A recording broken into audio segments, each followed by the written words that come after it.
Hi, Equals, it's Kim. Yeah, I've had trouble filming this particular episode. Earlier this week, I lost the audio. I started filming about half an hour ago, and they decided to mow the lawn just at that moment. Something about this, I don't know, but let's give it another try. So I want to talk a little bit more about youth involvement in state systems. So this is homelessness, juvenile justice, and foster care for the most part. And I want to talk about this because last week on Friday, I did a training for a drop-in center that's for young people in general, but they also know that they have LGBT young people in their system. And so we were doing what we would consider a competency training for them. Now, we've talked a little bit about how kids become involved in state systems, and that one of those situations for LGBT kids is often that either school or home is hostile or rejecting to them. There's a lot of ways that hostility plays out, whether it's emotional abuse, physical abuse, sexual abuse, harassment, bullying, all of those pieces play a part. Now, there are a lot of LGBT folks who go through things like that, who make it out the other end just fine. And then there are some folks, some young people who just can't. Who I'm trying to educate people about, for the most part, are those kids who just can't. And unfortunately, they can self-harm, and they just don't make it through the system. What makes the difference? I don't know. Could be a combination of mental health, both theirs and their parents, could involve whether the family's involved in drug use, what their socioeconomic status is, what their religious background is. There's a lot of things that can come into play. You know, whether there's domestic abuse in the family, all of those kinds of things come into play. So the drop-in center, you know, is a place where kids can go and they can get needed supplies, shampoo. I mean, they can get a shower. They can use a regular bathroom. They can get a tent. They can get some clothing.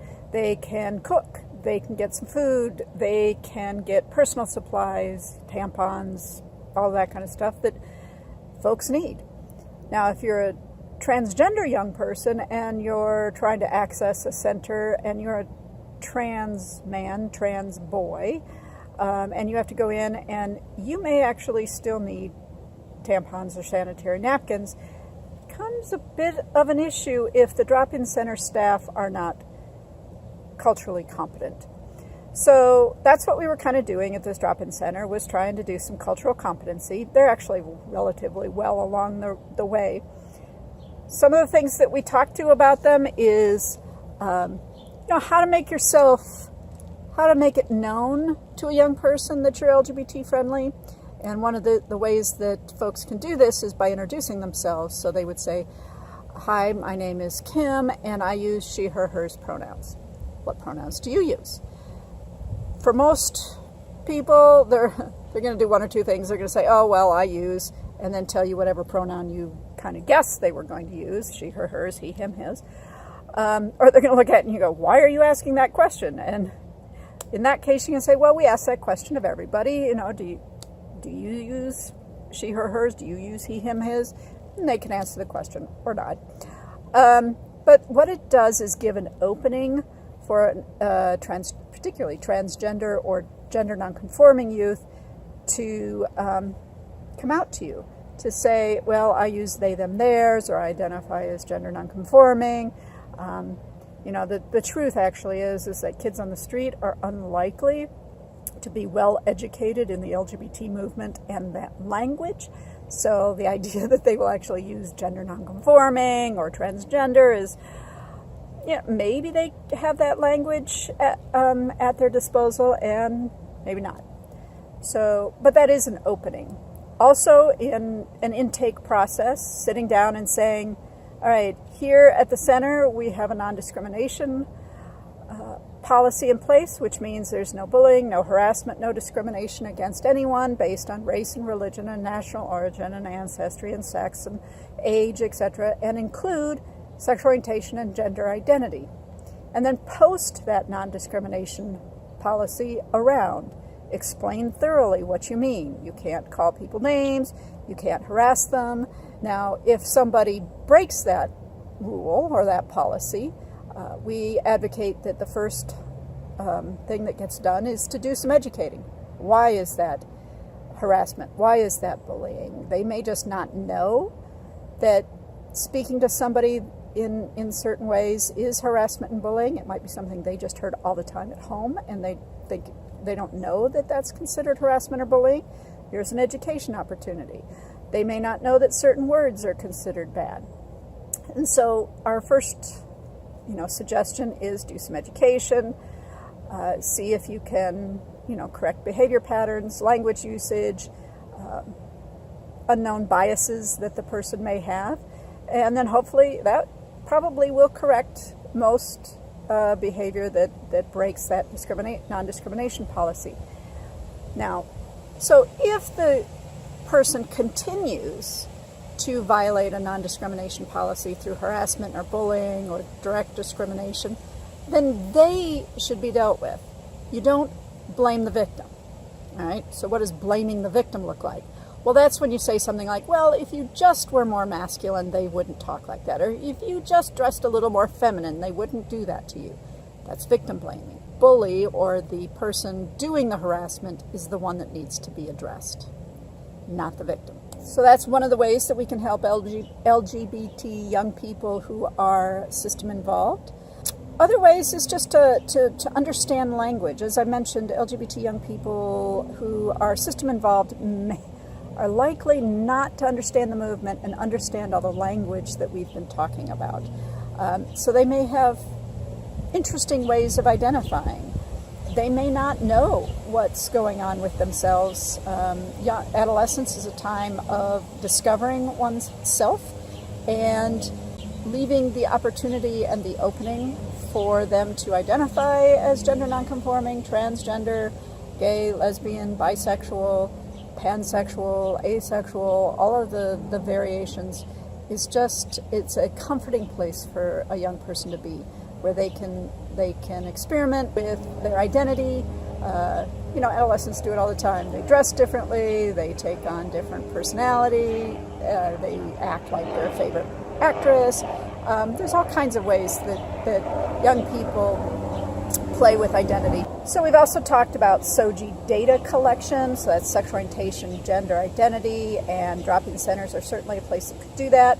We're still beta testing how to do that in a safe, culturally competent manner, and so not quite ready to suggest a way to collect particularly sexual orientation information, but certainly you can collect gender identity information based on the responses to the pronoun kind of question. The other thing is usually issues around gendered spaces. What do you do about an older building where there is a, male bathroom, there's a female bathroom, there's multiple stalls, urinals, whatever, in that space? Well, you can do your best to create private spaces in there. Curtains, stalls like there are in women's restrooms are helpful to make it more of a private space. Personally, whoever thought we should all shower and, urinate and whatever in a communal space? I don't know what they were thinking. Anyway, the best alternative is certainly to have a newer building where you have single stall spaces that are private for people, and then it really doesn't matter the person's gender or their gender identity. They go in, they use a space, they come out. But there are some things that might need to be done if you have an older space. By the way, if somebody has an issue, the person with the issue is the one who should be making accommodation. If I complain because a transgender person is using the same bathroom I'm in, then I should be offered an alternative, right? Somewhere where I can feel comfortable. Not turning around and making that transgender person use some other space to make me, the one who feels uncomfortable, suggest another space for me. So like in schools, it's often the nurse's bathroom. So rather than having the transgender child use the nurse's bathroom, have the child who has an issue sharing a bathroom with a transgender person the opportunity to use the nurse's bathroom.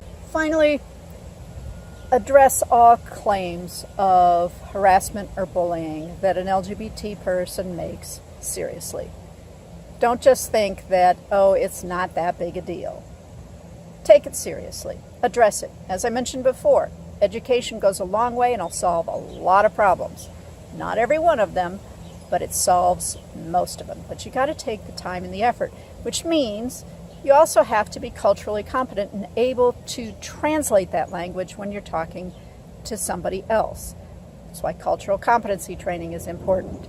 Learning about concepts and learning about words and learning about how to talk about LGBT issues, how to talk about SOGI data collection, how to talk about privacy, how to talk about use of gendered spaces. All of that is something that needs to be practiced, needs to be part of your training as a frontline person in a center or shelter. I think I've mentioned this before, but the key here is whenever you are dealing with spaces, right, so shelters, hospitals, all kinds of places that have kind of gendered spaces, homeless drop-in centers, issue becomes, what to do with a transgender person. First of all, don't turn them away. They need help too. Second of all, have a sit-down conversation with the person. Where do they feel safe? What's going to make them feel safest? Every person's transition is different. Everybody feels comfortable in a different situation. It's a one-on-one conversation. All options should be on the table based on how the transgender person feels and what they would like to see done. Not what you, as the provider, want to see done, but how they feel safest. That's the answer to the question. Equals, if you liked this video, give me a thumbs up, hit the red subscribe button, hit the bell so you can be notified every time I put up a new video.